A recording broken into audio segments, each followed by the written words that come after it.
Hello, and thank you for joining us today for what is our final webinar of 2023. You are very kindly joining us by Zoom, and we will just mark time very briefly until we have our Facebook Live audience joining us too.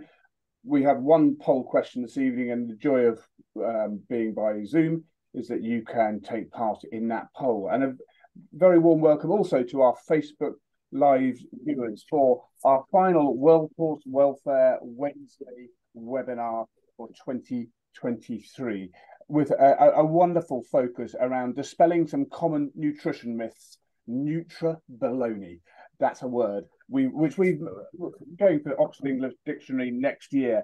But we're delighted that you've joined us. And as I've said, we've been running our webinar since 2020. Every single one of our webinars is on our YouTube channel. So please do subscribe to our YouTube channel. When you've enjoyed today's webinar, and please do promote that to your friends and family. And we'll continue running the webinars in 2024. So if you've got a focus that you would like us to include in 2024, then please do email us on education@worldhorsewelfare.org. So tonight, as I say, we are going to be talking about nutrition-related myths and what to look out for with feed and supplement marketing. And I'm delighted that we are joined by independent equine nutritionist Clare Macleod.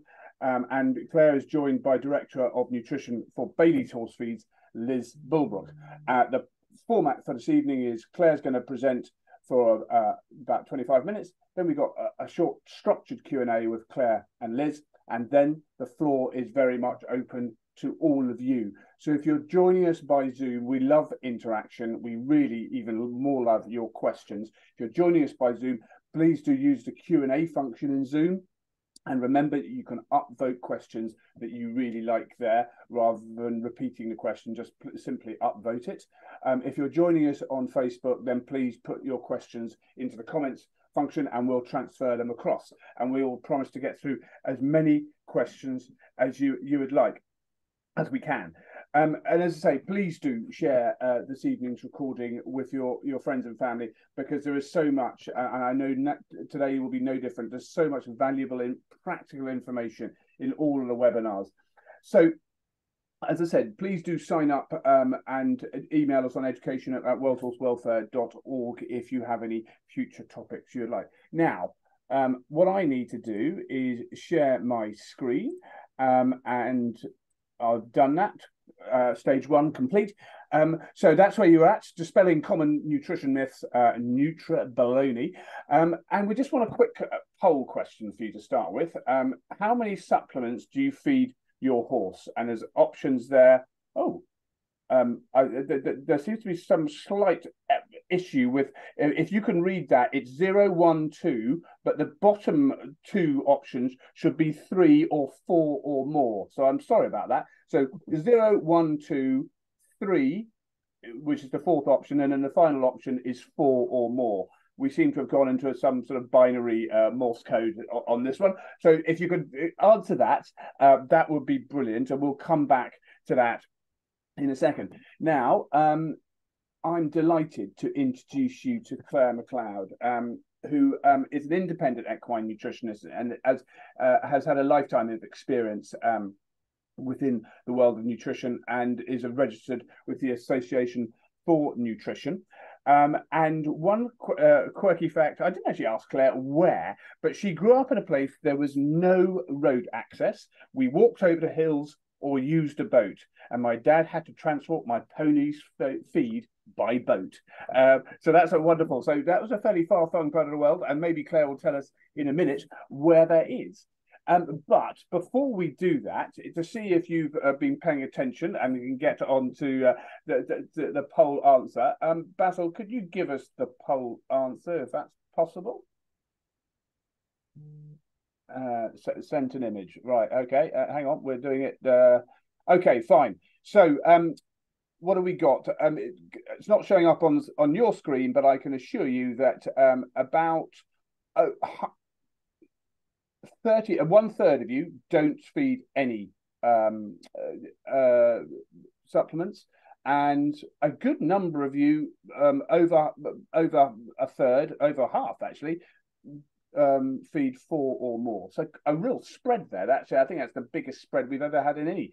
So everyone's answered every single option. So there's a real spread in terms of where people stand in terms of the number of supplements they're feeding their horse. So Claire, that hopefully will provide some food for thought for your presentation. You've got a varied audience out there, but thank you so much for joining us and taking part in this evening's webinar, and I'll hand the floor to you.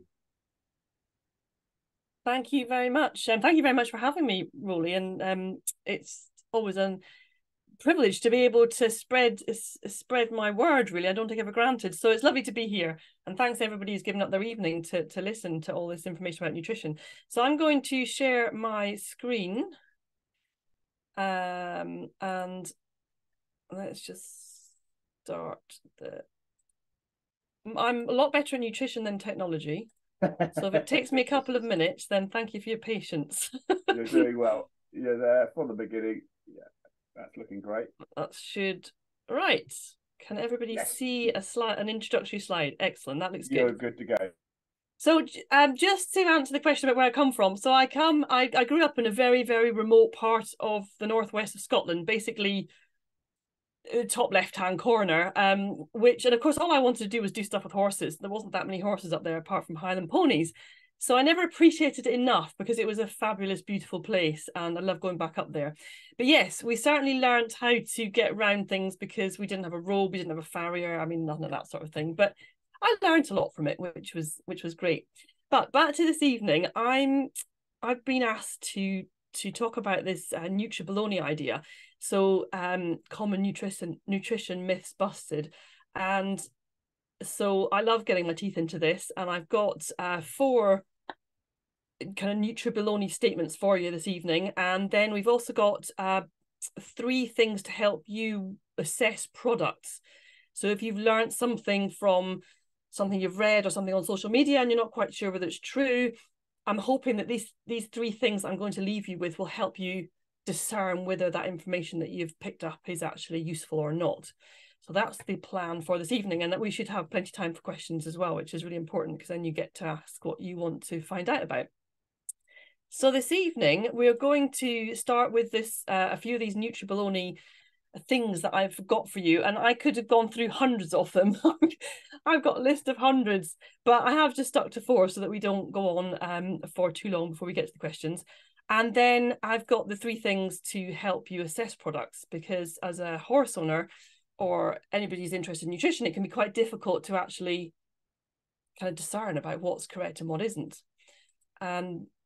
That's why I came up with this term Nutribaloney. Now, I couldn't remember whether I came up with it or not, so I decided, trying to kind of get up with technology and move with the times, I thought, well, I know what, ask ChatGPT what the term Nutribaloney actually means and whether they've heard of it. So I never know whether it's called ChatGPT or there or it or what really.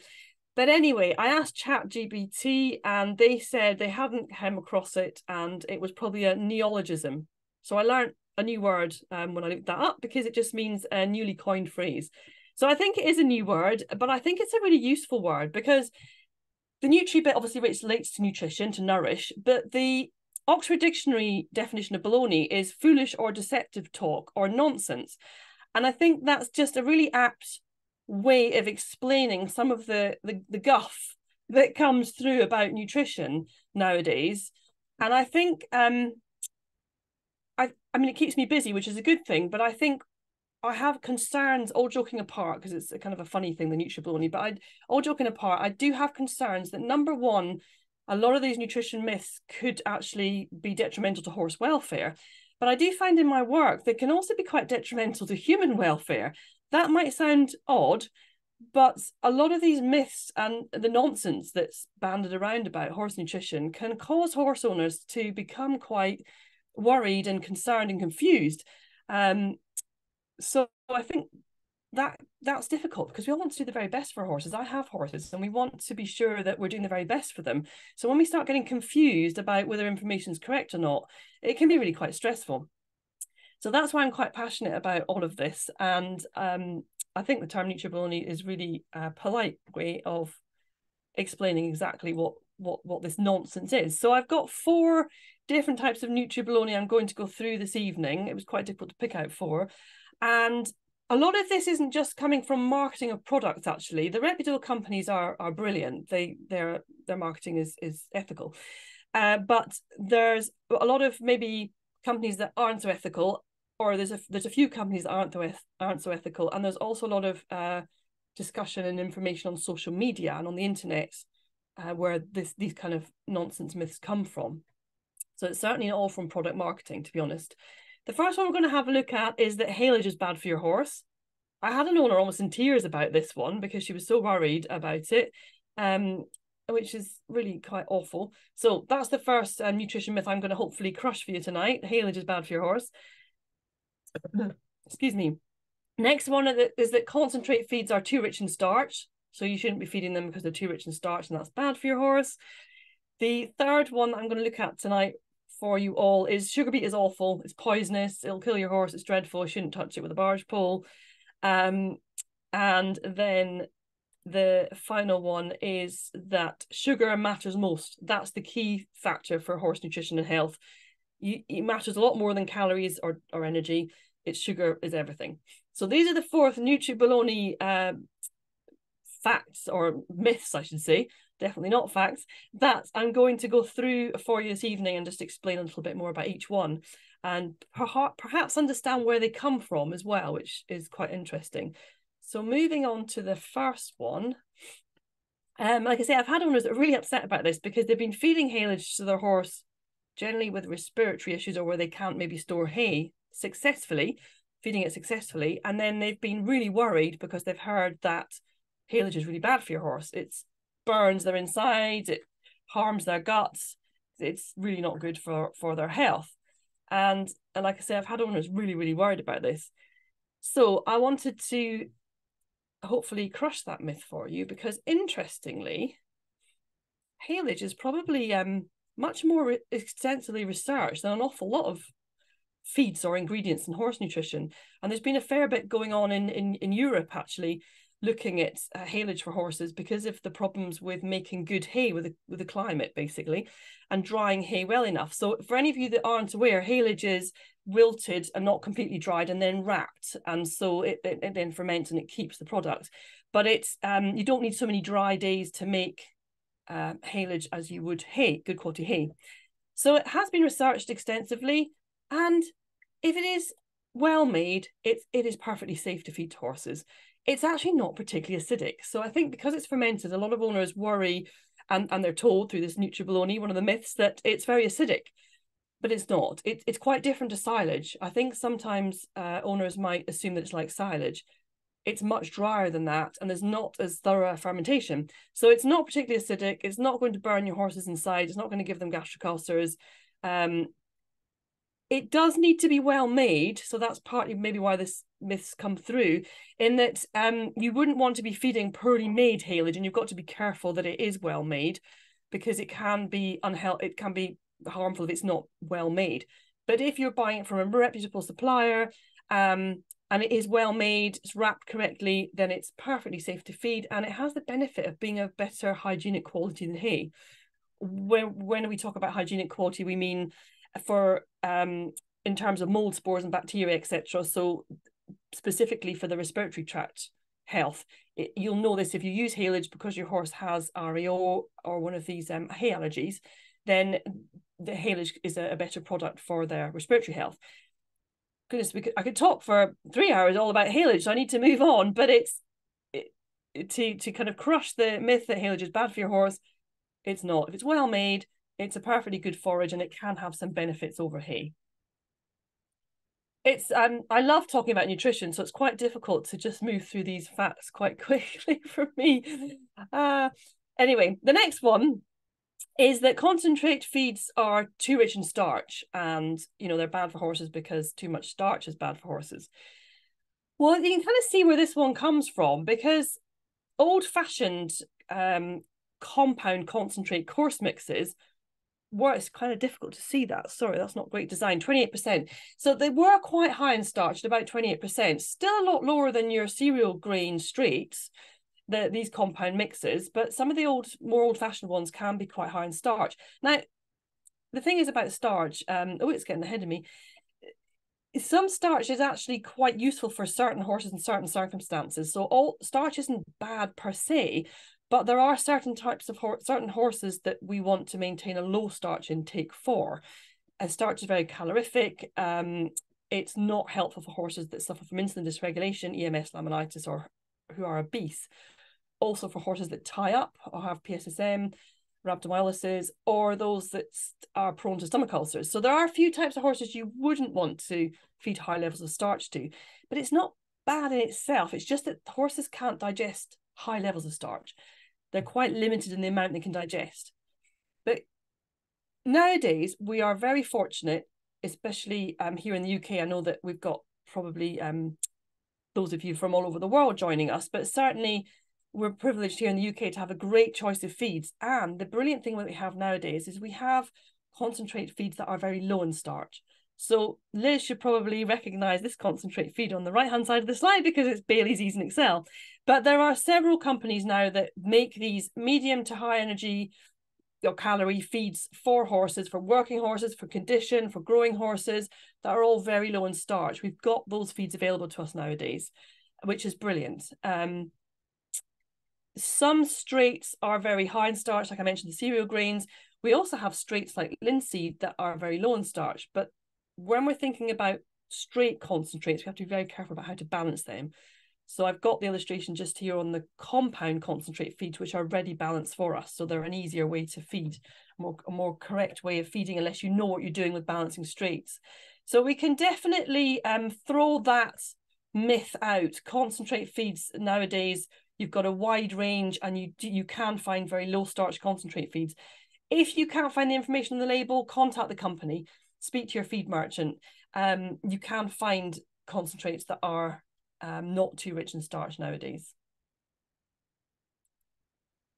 So jumping on to the next one, this one surprised me when it started coming through, actually, because sugar beet's been fed to horses for years. And, you know, many moons ago when I was young, you fed kind of pony nuts and a little bit coarse mix and sugar beet, and everybody fed sugar beet in the winter, and it's still very commonly fed, at least here in the UK and actually all around the world.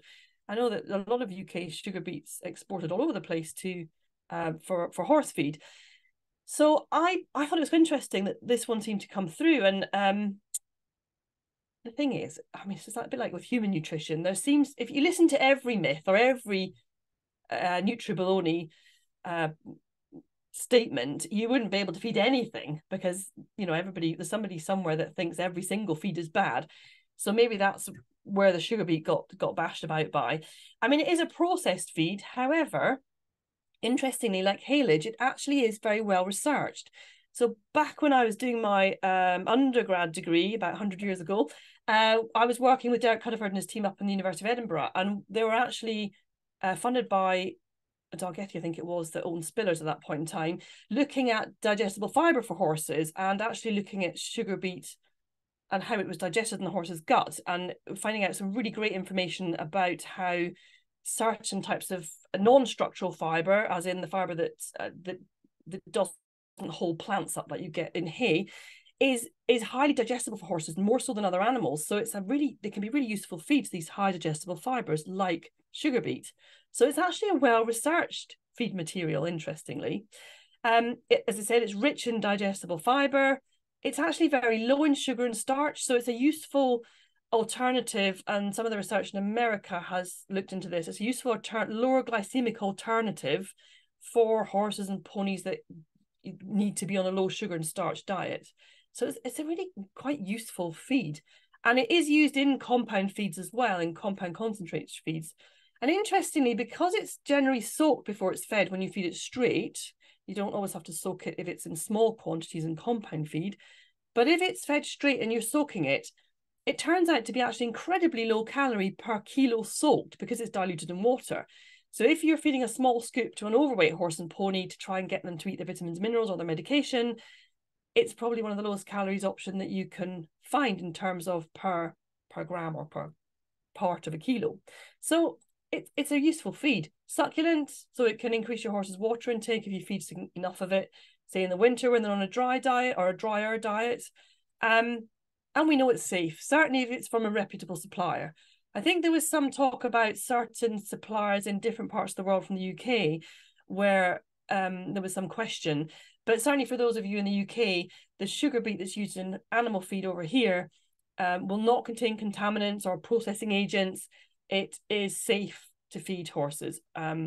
We know that, and it's been used for years, and it's used in quite large quantities in this country. So I think we can throw that one out into the rubbish bin as well. Sugar beet is not only safe, but it's quite a useful horse feed for many horses and ponies, both straight and used in compound feeds. Jumping on to the next one, it's a bit of a fast flight through them this evening. So the next one is that sugar matters most, not calories. I think this is one I came up with because it's something I'm seeing a lot in the last kind of few months, or maybe more than that, maybe last year or so, that horse owners are getting really into sugar and sugar content for their horses and ponies, but kind of forgetting digestible energy or calories. I use the term calories for horses for energy because it just helps us think about feed energy as opposed to behavioural energy. It's not a strictly correct term. So any of you who work in nutrition science or biochemistry, bear with me, because I know that calories isn't the exactly correct term, but I find that it just helps us to think about feed energy as opposed to how forward going the horse is. So I think we have become more aware of sugar in our own diets as humans and also in our horse's diet. And that's a good thing. I'm not saying forget sugar here, but it certainly is a myth that sugar matters most over everything else. And hopefully I'm going to convince you why in the next couple of minutes. So the main source of sugar, sucrose, in the horse diet would be the forages. If the horse is fed, if it's a typical horse that's not fed very large quantities of specific type of feeds that might be high in sugar. For most horses and ponies, most leisure horses and ponies, and even a lot of competing or performance animals, most of the sugar they will come from forages, and grass certainly is a source. I think that owners have become more aware of sugar, so they say that is a good thing. And certainly if you're thinking about your horse's pasture, yes, if you want a slightly lower sugar pasture, you might be wanting to go for something a bit more like the picture that's on the screen, rather than a classic sort of fertilized cattle ryegrass pasture. However, I know from experience, because actually this picture is from a property that I had in Wiltshire, no longer have it now, sadly, but that was one of our meadows that we had for our grazing horses and making haylage from, and it was a wonderful mixed species pasture. It probably was lower in sugar than a fertilized cattle ryegrass pasture, but it was still way oversupplied calories, certainly for my horses, and we still had to strip graze it and really restrict it. So we really do need to think, even when we're considering sugar, we need to think about the calories as well. And part of the reason for that is low sugar feeds can still be quite high in calories. This is where it gets a little bit confusing if you're not completely immersed in nutrition and kind of you have a good understanding of the foundation of nutrition. But what I would urge you to do is, if you're thinking about sugar for your horse's diet, don't forget the calories. Think about that as well. So basically, if we're thinking about body fat levels and we're trying to get a low sugar diet because our horses or ponies prone to carrying too much body fat, then actually the calories matter most, because body fat is a store of calories. That's the whole purpose of body fat. So if we need to get our horses or ponies' body fat levels down because they've become too high and they're going to become a health problem, we need to put that horse or pony into calorie deficit. We could feed them a low sugar diet and they could still be having maintenance level calories and not a deficit, and they will not lose body fat. And I'm finding that more and more owners aren't actually aware of that. They believe that if they can get a low sugar diet, that's what will make their horse or pony lose weight. And that just is a myth. It doesn't actually make any sense from a body biochemistry point of view. So like I mentioned, the key thing is that low sugar doesn't actually always mean low calorie.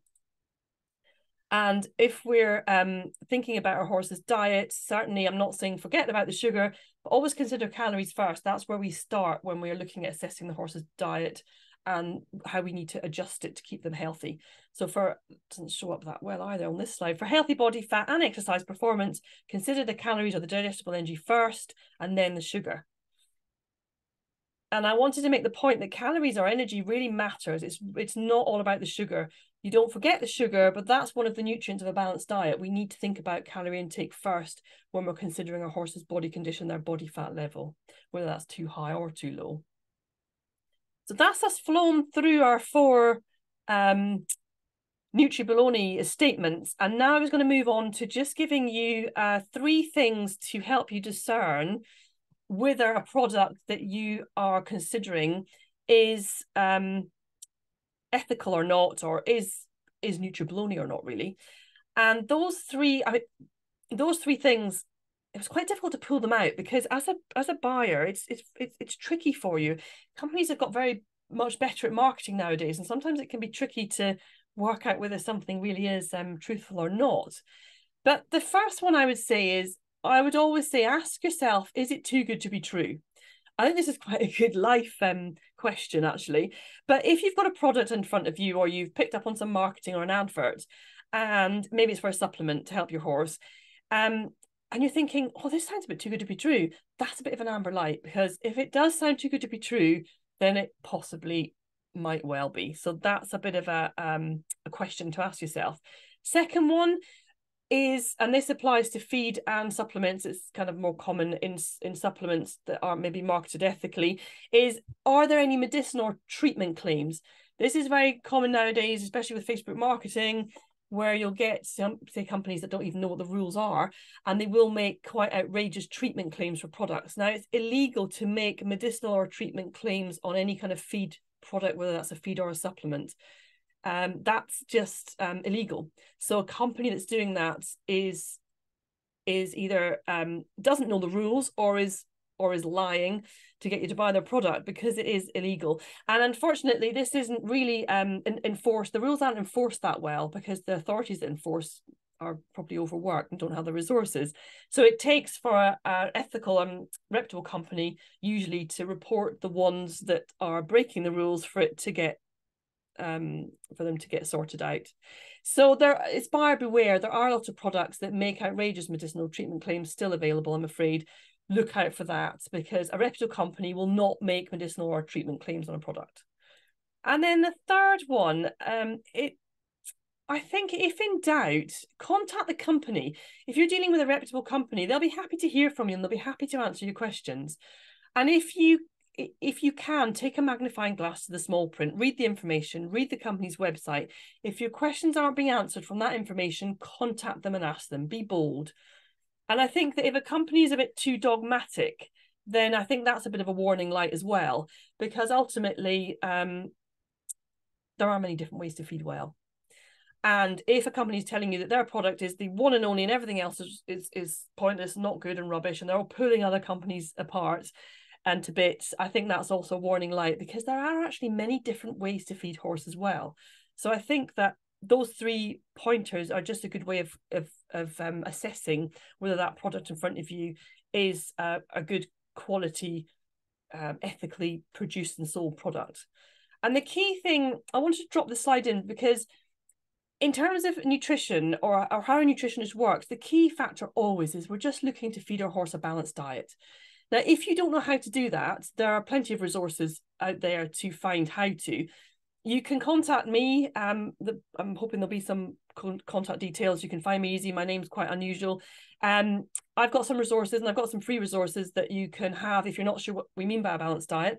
But all the reputable companies can also help you, and often they'll have really good articles on their websites which will clearly explain to you how to feed a balanced diet if you're not sure how to. But that's what you're always looking to do, is just feed that balanced diet.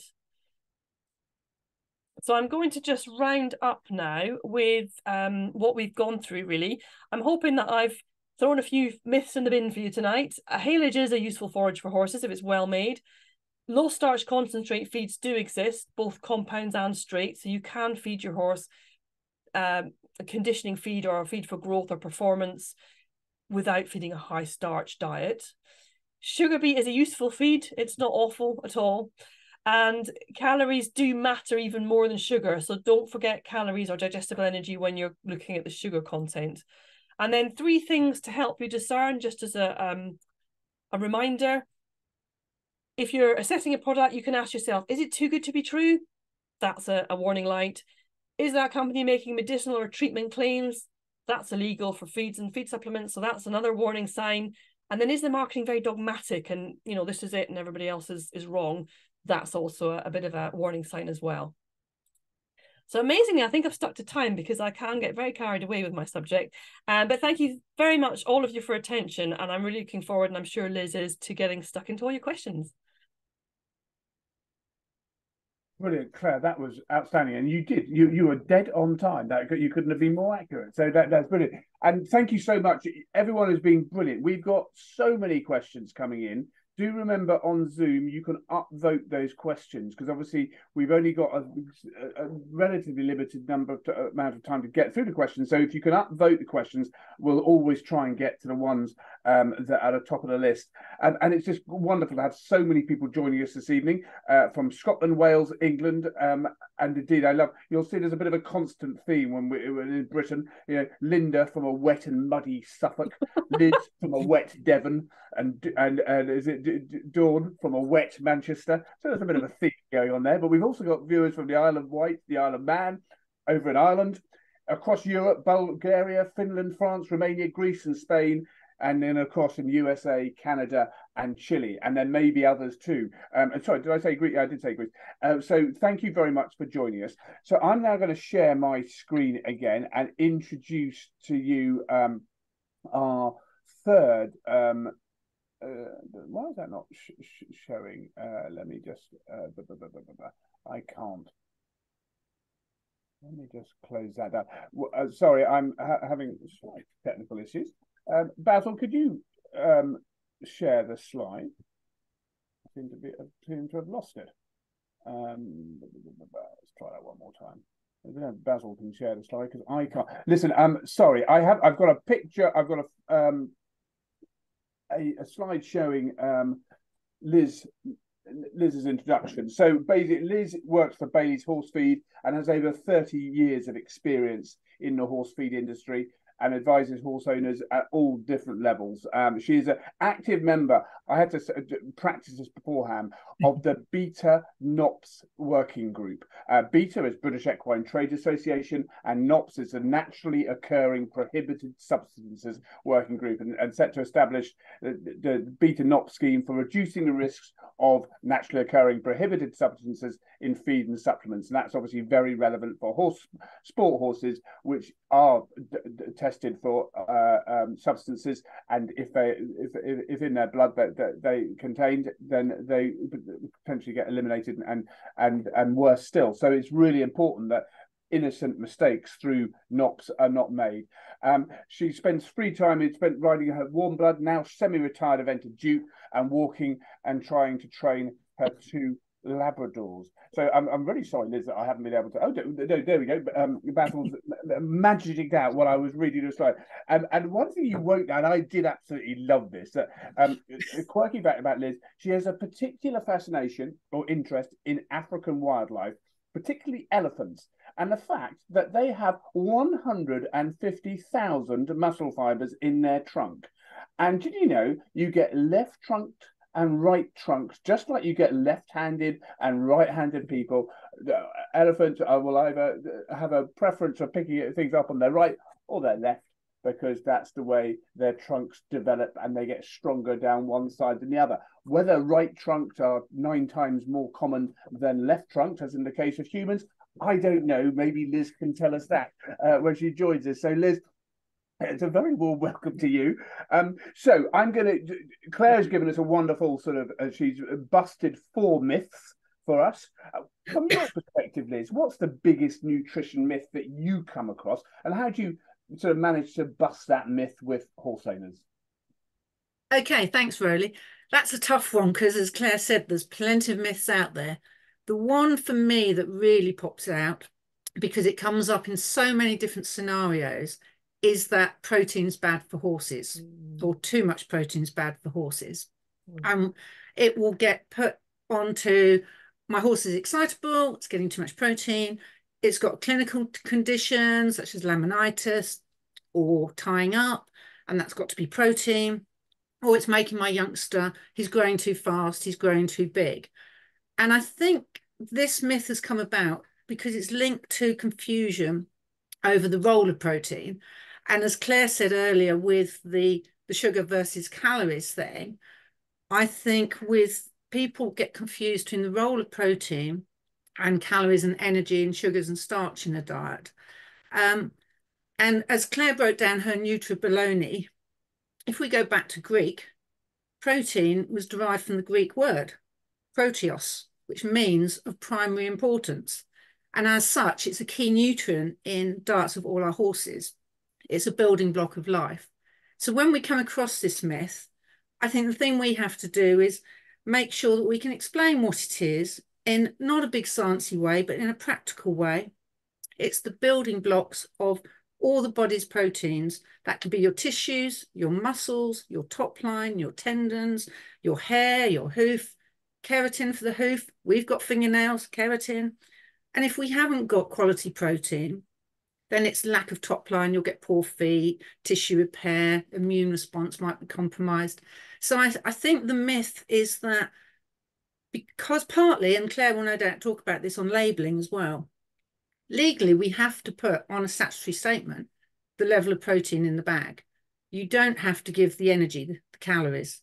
So perhaps when you're feeding a balancer that will be more concentrated and higher in protein, because it's more concentrated, people then perceive that they're giving it quite a lot. So I think the biggest myth is what it's bringing to the diet and why. And I think it's like some of the forums and things, it gets the blame without the science behind it. So our job as nutritionists is to unravel that science, dispel the myth, and explain what it does. I say it's the meaning of life. We don't exist without quality protein, and it's quality over quantity. But that's probably gets fired in lots of directions, depending on whatever clinical condition they've got. Brilliant. You talked there about labelling, and Claire, you know, obviously we live in a world where any kind of enforcement is tricky because it costs money, and money is in short supply when it comes to sort of national governments and local authorities and so on. But in an ideal world, if we lived in an ideal world, what would better regulation of the feed and supplement market look like to you? Yeah, it's a good question. I'm naturally an idealist, and it's taken me many years of being grown up to chip away at it because, like you say, unfortunately, we don't live in an ideal world. But that's why I like science so much, because it was a bit more idealistic than real life.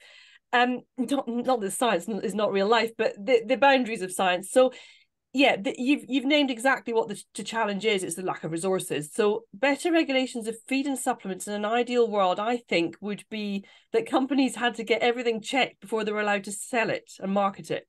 Yeah. Have an expert check it who understands the rules, who understands nutrition. That would be an easy way of just making sure that the horse owner welfare was protected, that consumer interest was protected, and that there was fair competition. Because what happens is the companies that are happy to break the rules have an unfair competitive advantage compared to the reputable companies that are doing the right thing, which really annoys me, I have to say. I like justice. So that kind of active checking before a product was launched would, I suppose, be ideal. But of course, there's not really resources for that.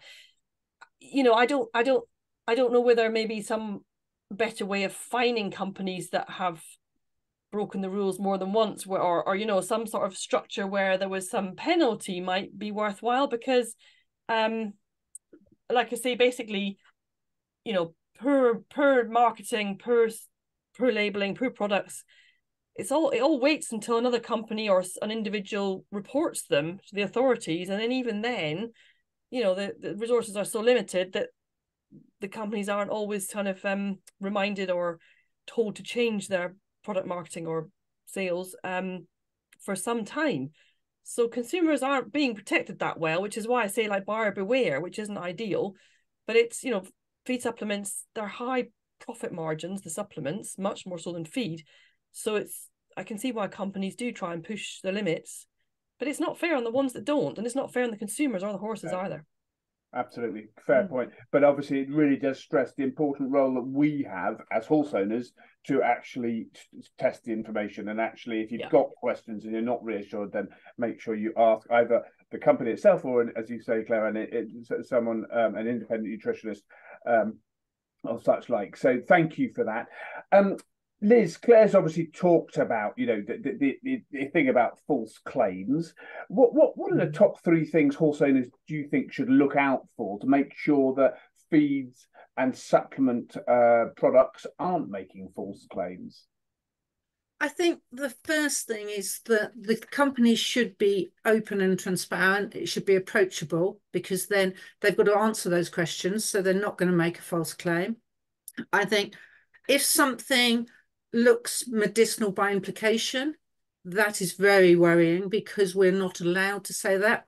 We're crossing over into veterinary medicine territory. So sometimes too many, as Claire said earlier, if it looks like it's too good to be true, it possibly is. There should be a statutory statement on there that's laid down by law, what we have to say. We have to give those ingredients and additives. So everything should be there. If it's not, and the opposite to lots of claims is, if there isn't much information, why isn't there much information? So I would always seek the questions from the said company. Brilliant, thank you. Claire, many horses, we've talked about sort of restricted turnout for horses that need it. But of course, it's especially relevant over the winter. How can horse owners provide diets that meet their horses' needs without adding too many calories? Yeah, that's a real challenge, and especially with our horses' weight becoming more and more of an issue as the years go by, and our good grass, and especially in the UK. I mean, there are other countries where you don't have the grass, so it's a little bit easier, really. But yes, if the key thing is to try and find forage, or make your forage into something you can feed enough of. So for good welfare, we need to make sure our horses are eating for the natural time budget for almost 3/4 of their time. And if you look at typical meadow hay, for example, it will oversupply calories to a horse or pony with low calorie requirements, who's maybe not in much exercise, or is on rest for some reason. So to just assume that a meadow hay is going to be suitable, the maths don't add up. That meadow hay was very likely to oversupply calories if you feed enough to maintain the horse's welfare in terms of their mental health and their digestive health. So I think really learning a bit more about how you can choose low calorie hay, how you can treat the hay, say by soaking, whether you can mix in a different forage like straw, and being really strict about grass access, because horses love grass and they generally overeat it. And if they're only turned out for a few hours a day, they can still eat as much in that amount of time as they can the whole day. Research has proven that.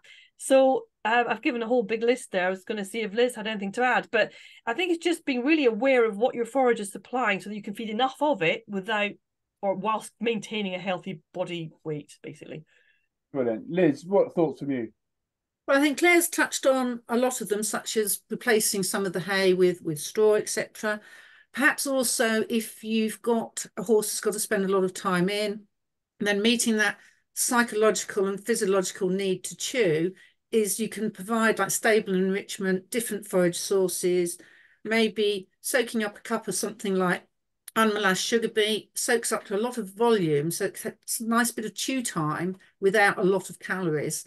So it's finding different ways of providing that stable enrichment for the health and welfare and behavioural side, but maybe looking at soaks, things like sort of hay cobs, putting maybe some carrots in there, the 90% water, so that if we've got to feed less overall feed because we've got a horse that's prone to overweight, it's spreading out those meals and maybe putting different sources in there just to give the enrichment but without the calories.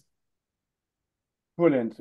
Thank you very much, Liz. Now, I've never known so many questions come in, and certainly so many upvoted questions. So we're going to get on to that very shortly. I just wanted to let you know, though, that we have updated our advice pages on the World Horse Welfare website, and the resources cover health, nutrition, aptly, behaviour, and wider management topics. And a couple of highlights include the using the 5 domains for animal welfare to assess how your management of your horses, and our horse behaviour checklist, and our new quiz in our wellbeing essentials resources, which I took the other day, and I might tell you later what I got. So please do have a look at that, and we put a link in to our new advice pages now. So let us kick in to this mountain of questions. And as I say, I don't think I've ever seen anyone be upvoted as many times as Sandra. So Sandra, well done. But basically her question, which Liz, I'll come to you first. Am I wasting my money on expensive joint supplements for a veteran horse? Because she's been told that on another webinar that actually joint supplements are generally preventative rather than a cure.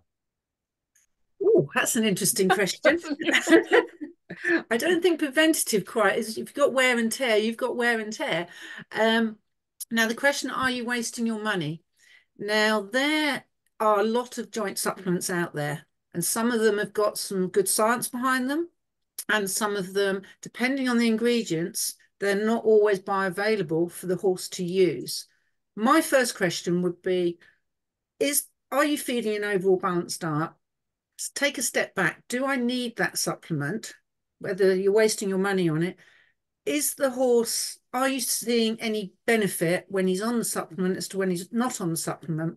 That's going to be your first question. If you think it's had an effect, then it may well be helping your horse. It's not a cure, but it could be helping from a sort of therapeutic point of view. But you need to, again, like we've said with products, with those supplements, ask the questions, is there some proven science behind the ingredients that are in there? Yeah. And I think that figure about that balanced diet, and certainly from a World Horse Welfare perspective, I think the assumption is that if you're feeding your horse a balanced diet, your starting point, there is no need to feed any supplements. And then if there is a need, to actually convince yourself what that need is and which supplement to get. So the assumption is balanced diet first, and in most cases you then don't need supplements. But I know people might have a different view to that. But Claire, Suzanne has asked, what do you make of feed balancers? Do you really need supplements on top? I just feed chaff with a feed balancer. Right, and I've got to make the answer concise because it depends what you mean by feed balancer. This is the thing. So the term feed balancer tends to be used nowadays for a concentrated compound that you feed at about 100 grams per 100 kilo body weight of horse, which is 500 grams a day for 500 kilo horse. That's what that term tends to be used for. So basically they contain a vitamin and mineral supplement, the right levels in a 500 gram daily serving, plus a little bit of protein, a little bit of energy, and maybe some other ingredients. They are incredibly useful because the beauty of them is they are much more appropriate for most of our leisure horses rather than you can't feed, or you don't need to feed a regular course mix or nut, because you'd have to feed a couple of kilos at least of it to get all the vitamins and minerals the horse needs. So the feed balancer is a much better choice, because what you'll do if you just feed half a scoop of a pony nut, they won't be receiving enough vitamins and minerals. But feed balancers are also sometimes defined as a vitamin and mineral supplement or powder. And that's where it can get a bit confusing for owners, because ultimately anything that balances the diet is a balancer. So your vitamin and mineral powders, that would be like part of the balancer, pelleted balancer, concentrated compound, but it would be, say, appropriate where you've got all the other nutrients that your horse needs, protein, energy coming from the forage, or you're trying to keep their calorie intake very low. But all horses definitely do need something, because most forage around the world is deficient in some essential nutrients. So you do need that vitamin mineral supplement or feed balancer or fortified compound feed. Yeah. Brilliant. And just picking up on that, Liz, I mean, most forage is deficient in something. So I'm feeding my horse hay. How do I know what it's deficient in? Because we've done...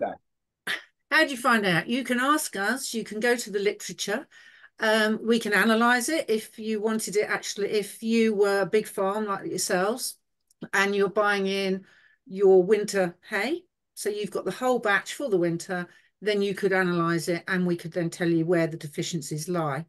What we know from compiling 20, 30 years worth of analysis is some of the trace minerals, for example, like copper, involved in cartilage, collagen, blood.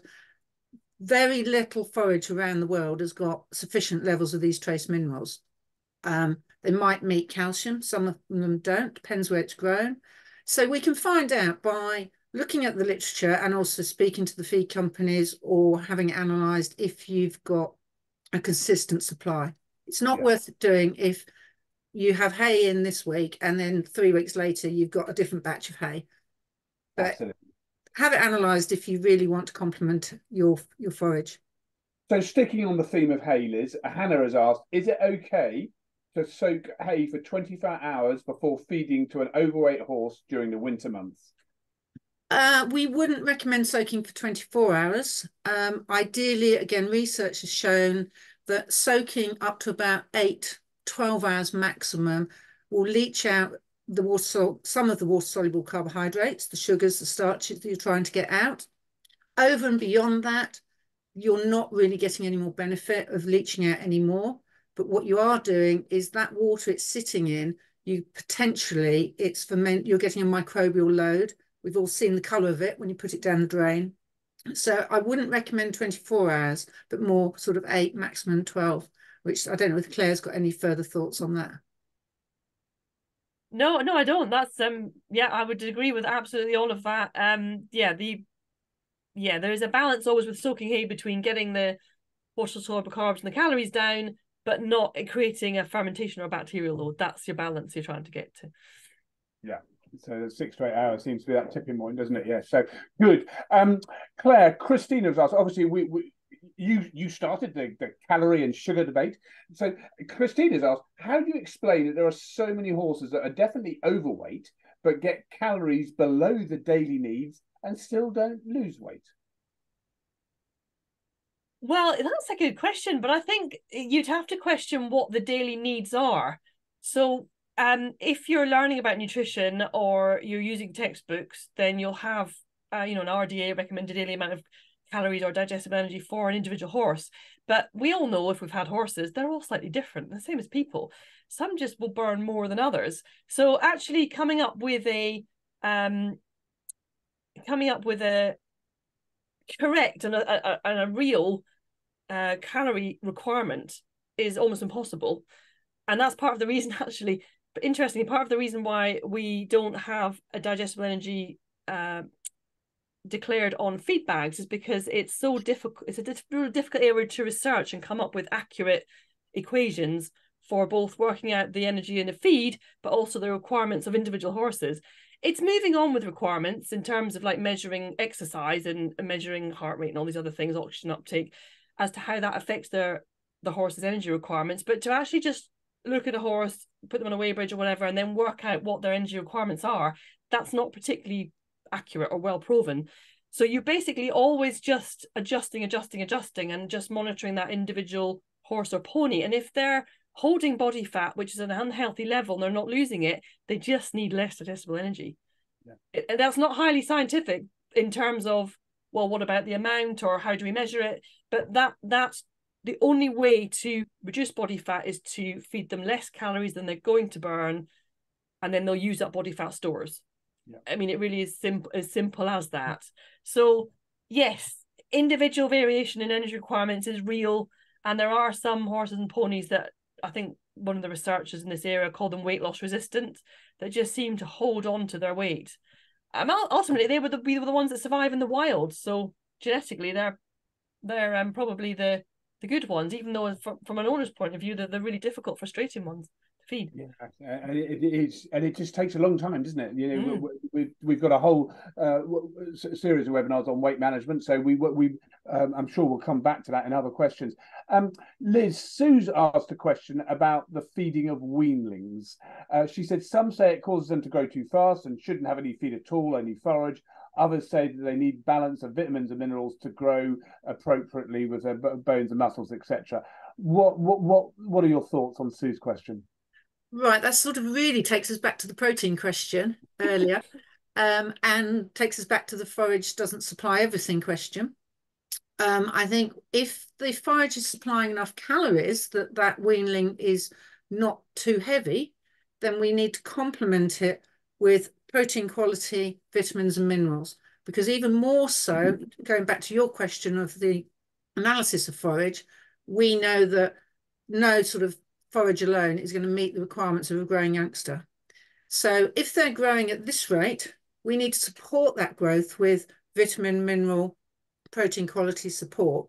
When people say, don't feed it because it's going to grow too fast, it's only going to grow to its genetic potential.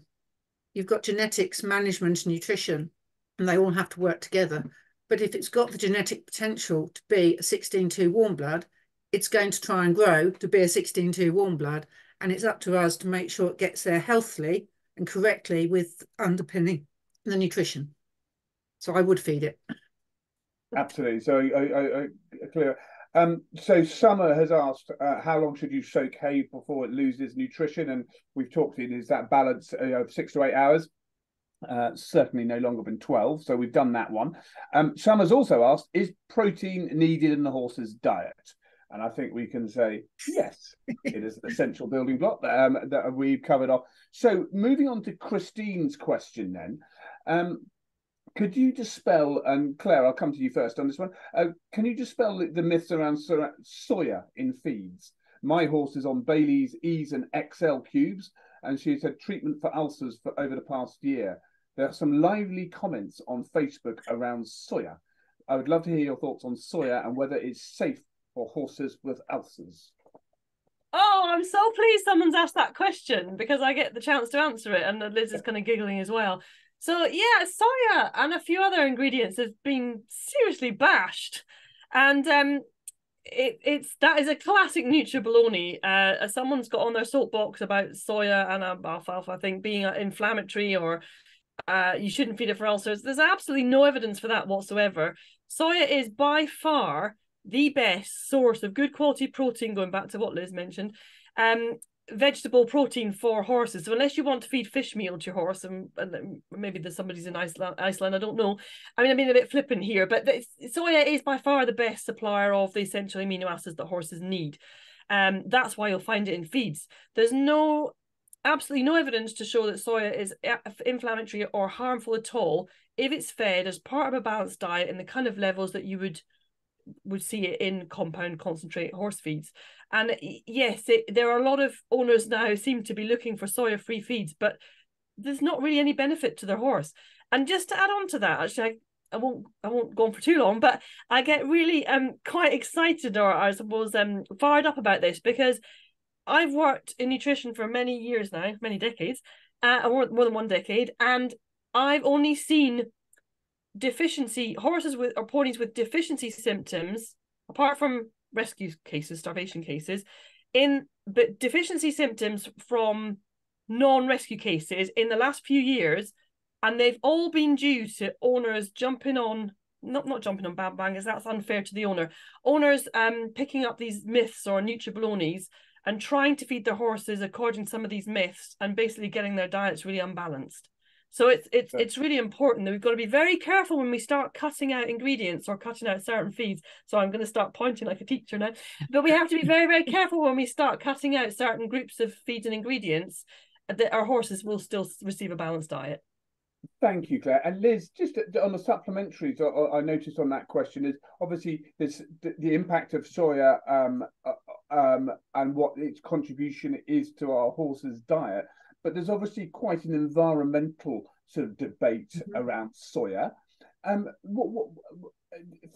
a Bailey's perspective, how do you manage the challenge of obviously feeding good quality or providing good quality feed, but also, managing that growing imminent environmental challenge that we're living through? Yeah, it's a subject that comes up obviously a lot with us. Sustainability is important, and where we source is important. Not all soya comes out of rainforests. You've got, you can have full fat soybeans coming out of Canada. There were some grown in Europe. We even tried to grow soya in this country a few years ago. So we started using British soya.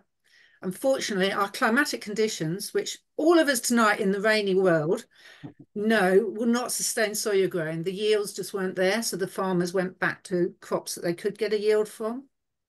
But where we source our soya through our brokers, we actually pay a premium that goes back a little bit like the free trade to sort of coffee and chocolate and things, that goes back to support the farmers that are growing on their land to be sustainable so that they don't keep impacting on the environment.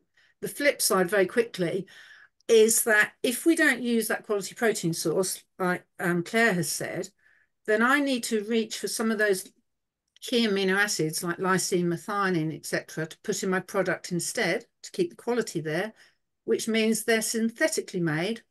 So I've got to go to the vitamin houses or the amino acid houses. Unfortunately, most of them are in China. So there we have the balancing act. Yeah. Do I want to use a natural ingredient or do I want to use synthetic? Really interesting. Thank you, Liz. That's fascinating. Sandra has, via Facebook, has asked Claire, would adding cider vinegar, collagen and devil's claw work as well as an expensive joint supplement for an elderly horse with joint stiffness? If it's a really good expensive joint supplement with researched ingredients, then no, they probably wouldn't. However, the good quality evidence for joint supplements working in all horses is scant, if it exists at all.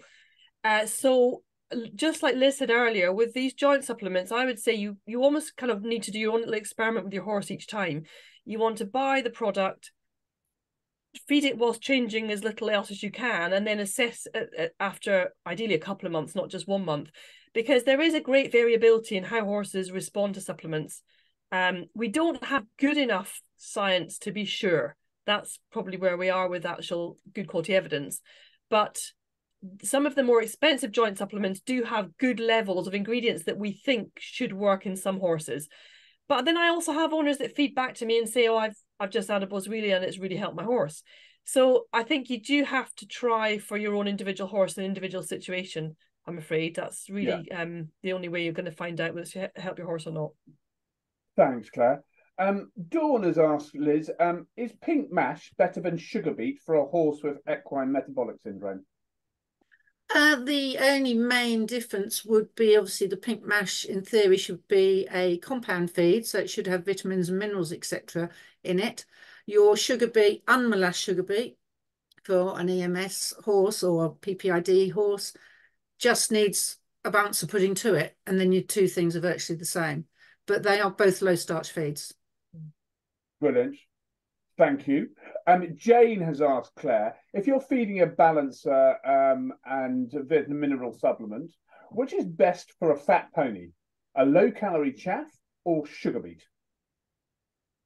Doesn't matter either. I'm actually going to just say either or, because you're only using that as a carrier or base material for the product that's balancing your horse's diet.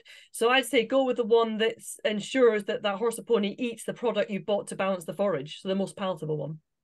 And thanks, Claire. Just following the environmental sort of theme, I noticed a comment earlier, the fact that is there any concern around the chemicals that are used to grow sugar beet and whether they will that are used during the growing phase, and whether that could have any impact on the horses? I think I'm happy that sugar beet that's used, at least in this country or from a reputable supplier elsewhere, is safe for horses, because I know that the companies are careful with reputable companies are incredibly careful with ingredients they use. There's much higher quality control than I think a lot of horse owners are aware. So no, I couldn't see it being a problem. I mean, whether you want to question the whole farming of sugar beet for sugar, that's kind of another whole debate. But using the remains of the beet as a horse feed, which is a much better horse feed than the actual beet in the beginning, which is very high in sugar, from a nutrition point of view, it's a good feed. But yeah, it's a wider debate to look at farming of beet, etc., and its impact. Yeah. Got you. Liz, Abigail has asked, do you think EMS is more prevalent in today's horses and ponies, or was it always there and we know more via better science and equines that it's around it now? Or is it a historical disease or is it a new disease? I think you've got to differentiate the Cushing's, the PPID, and the EMS. Yeah. I think EMS, possibly people, because you don't necessarily see it in, it doesn't have to be a fat horse or pony, it can be a performance horse. It possibly wasn't picked up and we've learned more about it. Likewise, have we always had Cushing's? Possibly, but not in the same degree, because I think we have more horses that are tending to be overweight, and therefore we're picking up more insulin dysregulation. They've always been there, but I think the science, the diagnostics from the vets, the blood tests, the looking for it, we know a lot more, so now people are picking up on it. But it's always been there to a degree, but I think our shift in perhaps how we keep our horses and manage some of our horses possibly has led to more insulin dysregulation. Brilliant. Thank you, Liz. Summer has asked another question, Claire. Is haylage more fattening than hay? I was going to say it depends, which is a really horrible answer, isn't it? But it actually is the correct answer. So maybe 20 years ago, that would be an easier answer and probably say yes. But nowadays, hay and haylage vary so widely in their composition that you can't really assume that haylage is more fattening than hay. However, for many horses, it's more palatable and they'll eat more of it if you feed it ad lib. So generally speaking, it's usually more fattening than hay if fed ad lib, but not always. So some early cut meadow hay can actually be higher in digestible energy than some later cut haylage. You can't really assume too much with forage. It varies quite widely nowadays, I would say. Brilliant. Thank you. Liz, Christine has asked, is it just plant fibre? Why should I feed sugar beets at all? I could just feed hay. Well, you don't have... if it is just plant fibre, why should I feed sugar beets at all? I could just feed hay. Good question.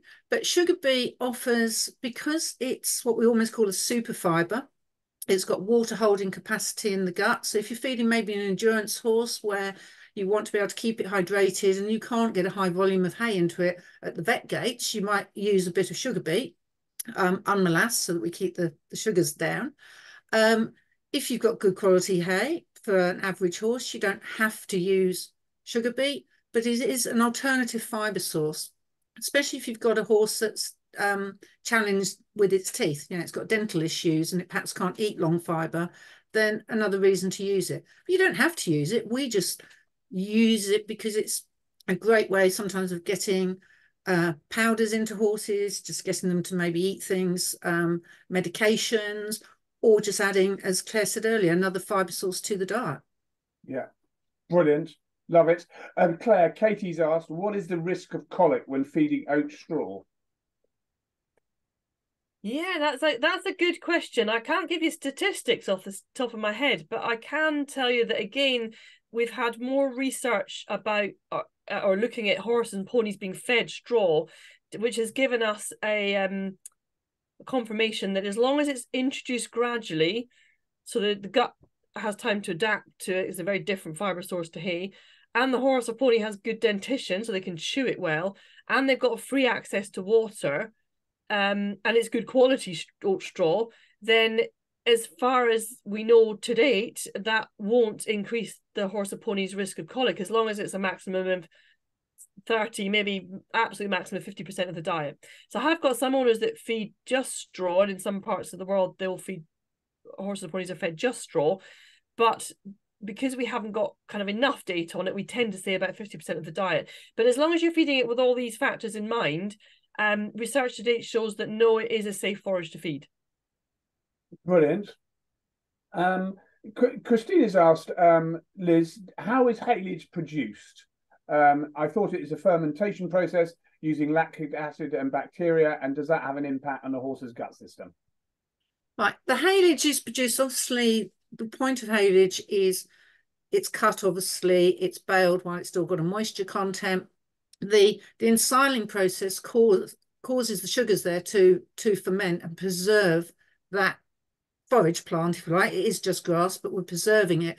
You're not injecting lactic acid or anything like that. It's the natural fermentation process of the plant structure, because you've wrapped it, you've kept the air out of it. So you're not actually adding things like lactic acid. You have to remember with horse haylage, we're not producing silage like we do for cattle.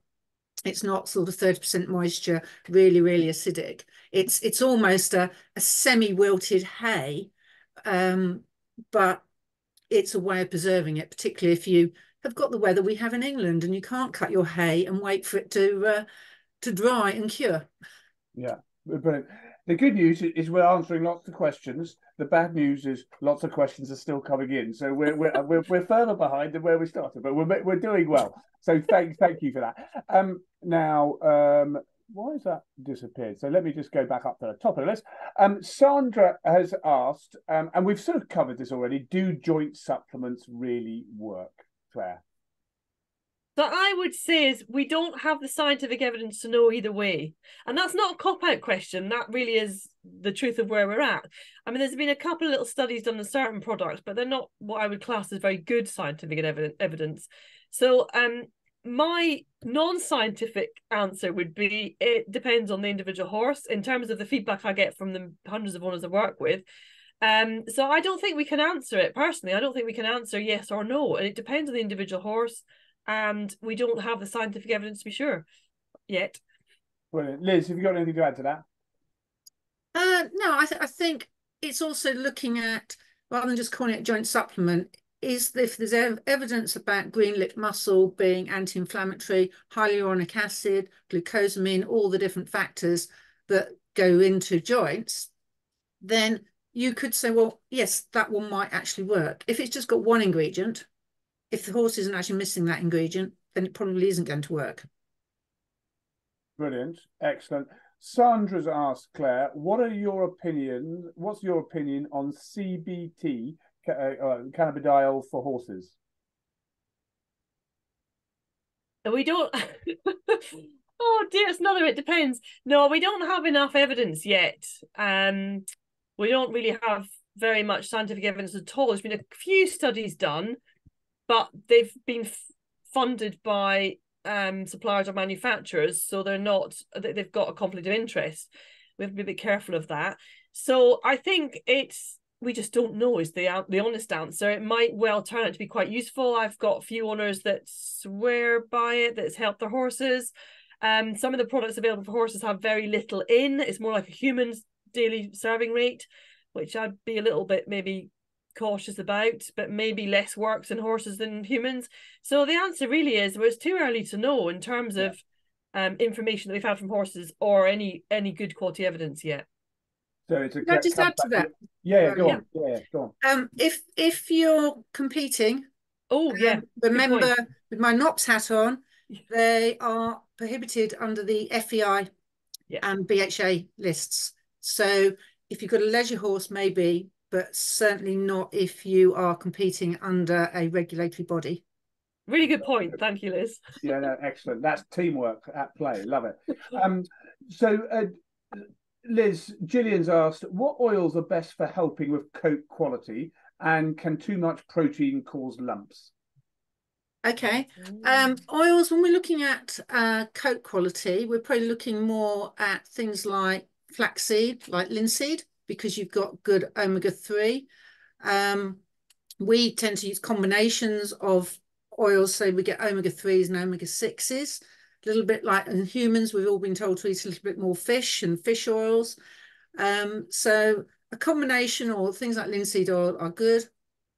Second point, protein bumps. Now there's another one. Back on the protein. If a horse gets protein bumps, is it protein bumps or is it a potential allergy to an ingredient? Some horses traditionally, for some reason, the nature of protein in barley, some horses just don't tolerate. So you can't get that sweeping brush and just say it's protein. You need to take a step back, look at what's going in, and then say, what is it that potentially doesn't agree with my horse, like allergies with people? If you've ruled out it's rolled in something or it's bedding, then we almost have to do an elimination diet. We take everything out, we go back to forage and we reintroduce. But it's not blanket protein. It will be an allergy to an ingredient. Brilliant. Claire, Christina's asked, where do calories come from in a horse's diet? Oh, great question. So calories or digestible energy will come from the horse's diet from carbohydrates, which would include fiber as well as sugars, starches, grass fructan, and oils and fats. So horses actually get very little energy from the protein in their diet. Some body cells will take energy from some amino acids, but primarily from the carbohydrates and the fats and oils. Brilliant. Liz, Christina's asked lots of questions, but people love them because they're upvoting them. You say hay is deficient in copper, but when we feed a balancer, you're feeding other minerals. So do we overdose our horses at the same time as trying to bring another one up to the minimum level? No, because although we're saying, I mean, I use copper as an example. In some cases, the phosphorus might be low, which is needed for energy metabolism, or some of them might be borderline. But when we formulate, we look at the National Research Council's absolute minimums. We also know what safe upper limits are. And if you, going back to school, we all have a bell curve. Optimum nutrition is bang under that bell curve, so that we know when we formulate to complement forage, we're formulating to meet the middle of the bell curve, not going to that safe upper limit. Brilliant. That's grand. Excellent. Claire, Joan has asked, I'm hearing a lot about people saying that their horse or pony is allergic to alfalfa or soybean. Is there any truth in this? Yeah, and soya and alfalfa have a good old bashing over the last little while. which is quite funny because I will get back to the actual question in a second, but I researched alfalfa for this very reason, and it's probably the oldest horse feed known to man. So no, alfalfa and soy are both very useful horse feeds. However, like Liz said, there will always be an individual somewhere that is allergic to something. You know, I'm allergic to prawns, but it doesn't mean to say that prawns are bad. They just don't agree with me, and they're a really good nutritional source of protein and a few other nutrients. And same goes for horses, really. Just because there is one horse that might be allergic to alfalfa, it doesn't make it a bad feed material for horses. The same with soya. Now, yes, there are horses that are allergic to alfalfa or kind of react it with skin problems, but that's very rare. And for the amount of horses that are fed it all around the world. So yeah, you may have an individual that reacts to a feed ingredient, but like Liz said, it takes a little while to work out what that one is. And for most horses, soya and alfalfa are very useful ingredients. Brilliant. Do you think there's any relationship between all the boat journeys you took as a child and being allergic to prawns? Shall we check that one out? Liz, Christina, again, why should I feed a horse? Why should I feed a horse a concentrate that is low in starch? I thought concentrates are fed to offer fast energy for exercise. I think it's now we've moved on in that if you want higher starch, that's quick release energy. You might want it in your show jumper or something that's doing 2 or 3 rounds. But if your horse has got a clinical condition such as laminitis, it's been diagnosed with ulcers, we know much more about ulcers now. We know about how sugars and starch and the effect of the acidity within the stomach. So that's why we've developed low starch feeds, to give us something in our toolbox for the clinical cases, or the excitability ones, the ones that don't need the oomph, the sort of got to go now, Mars bar effect energy. We want that slow release, sort of steady energy. So you can feed a high starch feed. That's why we always had them. You know, your race horses, your competition horses, but equally you need to have the whole range to be able to do the best, because it's all about making the best choice for the welfare of the horse in your care. Absolutely. This is a great question from Nicola. Well, they're all great questions, but this is a special. How should we change nutrition as a horse gets older, Claire? We wait until we see signs of age. That's a good question, because some owners will start to feed more or change the horse's diet when the horse isn't particularly showing signs of aging, and the horses show signs of aging at very different ages. So despite very clever marketing, you don't have to feed a veteran feed when the horse turns 16. Yeah. You know, you really need to just monitor individual. And this goes back to exactly what Liz just said there, really. You know, for the welfare and the good of your individual horse, you need to just adjust your horse's diet for them as an individual. And you can cause problems if you overfeed just because your horse is getting older. But also, if you've had a couple of ponies that have lived well into their 30s and they haven't needed much more, and then you have a different type of horse, and that horse starts showing signs of aging at maybe late teens, then you'll need to feed them differently. In terms of getting into specifics about diet, that we haven't got the scope for that here and now. You know, you may have to bump up some specific nutrients as a horse gets older, because maybe the digestive capacity isn't as good as it was, or the main problem you get is the dental issues, the inability to chew so well. But the key factor is to assess that individual horse and work out the signs of aging, as opposed to just changing the diet because they reach a certain age in years. Brilliant. Liz, Lorraine has asked, what does omega-3 do? Why do they need it? But omega-3 are your sort of anti-inflammatory oils. So we were talking about joints earlier, aches and pains, but you need your omega-6, which is your pro-inflammatories, and they deal with like healing. You get a cut and you've got to get better. But the omega-3, is the anti-inflammatory, so it helps the overall system. Brilliant. Christina's asked, Claire, how much oil should I feed to my horse during the winter per day? So that does depend entirely on that individual horse. So if they maintain their weight well and they've got no obvious skin or clinical issues, and you've got a good balanced diet, then they won't need extra oil. But you can use extra vegetable oil for extra calories, but you have to remember that you're not delivering in many other nutrients apart from calories and fatty acids. So you do need to make sure that you're balancing the diet for all the other essential nutrients. So it depends entirely on the individual horse, really. Brilliant. Liz, Rachel's asked, why does my horse lick the ground in the winter when turned out? He's fed a balanced diet, hard feed, haylage and grass, field and vitamin mineral lick, and in full work. Am I missing something, or is this normal?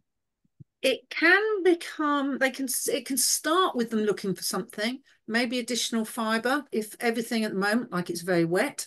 So they're eating a lot, but they're not actually getting enough sort of digestible fibre. That can be what they look, but then they often go stripping trees for bark if they're doing that. Occasionally it can be linked to salt. They're not very good at knowing, I'm deficient in this, I'm deficient in that, I'll go and look for it.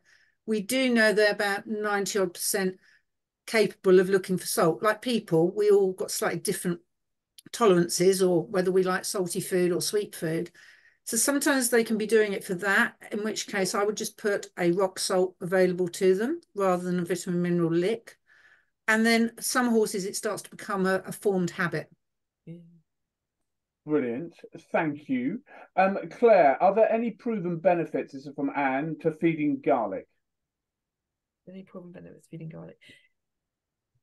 We haven't got good scientific evidence in horses as a species. However, there's a fair amount of scientific evidence for garlic being quite a useful therapeutic herb or useful therapeutic ingredient. You've got to be careful not to feed too much to horses, because too much garlic is not helpful. It can be harmful, but I'm talking like over 20-30 grams per day. So yeah, we haven't got great research for the horses as a species for the benefits, but if you look at the rest of the research and other species, yeah, it certainly seems to be an effective material or herb to use, but just be careful the amount you feed your horse. Brilliant. Christina gets a gold star. She's coming in again. Do you know that soy contains stachiols, which is a starch that cannot be digested in the small intestine, but triggers dysbiosis in the hindgut? No. Liz.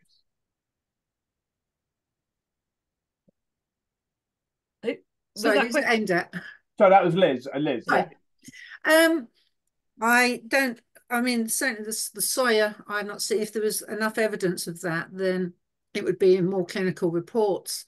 And also remember, the soya we're not just feeding it uncooked, we are processing it. We're taking out some of the anti-nutritional factors by cooking it. Yeah. Brilliant, thank you. Jill's asked thoughts on turmeric, Claire. How long do we have? How long do we have? 30 seconds. Yeah, turmeric was very, very popular for a period of time, and there was a lot of promotion done by turmeric growers on social media. But it has gone a wee bit out of fashion because I think owners realise it's not a silver bullet. There is probably no silver bullet. If you look at the research, its active component curcumin, there is some evidence that that's a powerful antioxidant. However, I don't think you'll be doing your horse a disservice if you don't feed turmeric. On the other hand, if you feed it and it seems to help your horse, then it probably won't do much harm. But we haven't got a lot of data on that yet. So it's up to you really as an individual. We haven't got good evidence either way. Listen, thank you. You've been. I don't think we've answered so many questions, but I don't think we've left so many questions out there also. But we've certainly answered all the ones that have been upvoted the most. So thank you so much. And Christina, top of the class. I've never known someone provide so many questions and some excellent questions. All the questions are excellent tonight. Thank you so much for engaging so well. And I'm just really sorry we didn't get through them all, but we've got through a whole host. After tonight, we are going to be making a break for Christmas, and then we're going to be back on the 17th. In fact, Basil's much quicker, which is no news, I know. That we're going to be back on the 17th, and we've got this Esme and Riding with Ree, plus some other special guests who are going to be joining that. Or it's going to be a conversation, that one, to start off the year. So please do. We'll put a link in to register for the 17th of January. And as I mentioned earlier, we do have the updated advice pages on the World Horse Welfare website. Please do go and take a look at that. Liz and Claire, I'll come back to you. We've some brilliant questions tonight. Lots of really practical information that you did, practical answers that the two of you have provided. Having heard all of that, Liz, what would your sort of take-home message or final thoughts be? I think my final thoughts are: talk to qualified people, talk to the manufacturers, be proactive in your questioning, and we will help you by educating you as the horse owner with the science that's out there, just so that we can all make an informed choice when feeding our horses. Brilliant. Thank you, Liz. Claire? Yeah, it's definitely 100% second exactly what Liz has said. Is a very, very good point. But also, I think I'm often saying to owners, just remember to look at the horse in front of you and really use your own instincts and your gut feel for your individual horse.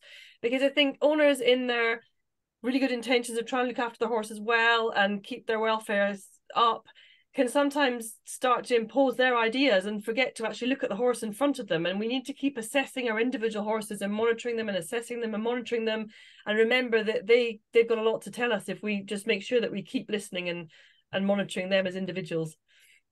That's such a good thing. And, you know, both those pieces of advice. I mean, horsemanship is all about listening to our horses, isn't it? And it's so important and critically important, whatever nutrition. And I think the key themes for me that have come through from the two of you tonight is around feeding that balanced diet, and that's the starting point. The fact that every horse is an individual, and you know, a balanced diet is going to work most of the time for most horses, but there will be variations. Of course, there will be. And as Liz says, you know, and Claire has also said, you know, reach out to that support that's out there through the World Horse Welfare website, through your feed suppliers like Bailey's and others, and the independent advice from the likes of Claire. So do make use of that, because there's plenty of out there. And as we know, there's lots of good information out there, and there's lots of less good information out there. So make sure you're using a trusted source to get that valuable information for. Listen, thank you for joining us tonight. Thank you for joining us for all our webinars during the past year. As a reminder, all of our webinars since 2020 are up on our YouTube channel. So please do register for your YouTube channel, and then you'll get all of those latest updates. And we really look forward to seeing you on the 17th of January when we have this Esme and Riding with Ree and others joining us for a chat around, you know, a new year for our horses. And in the meantime, I just wish you all a very happy Christmas, and hopefully many of you will get a time for rest and recuperation, and you'll be all fired up to join us on the 17th of January for our first webinar for 2024. In the meantime, just want to say a final thank you to Liz and Claire. You were superb. And as I always say, if you do a good job, we might ask you back. So thank you so much for agreeing to take part tonight, and look forward to seeing you all soon. Thank you very much, and have a good evening. Thank you. Thanks. Bye-bye.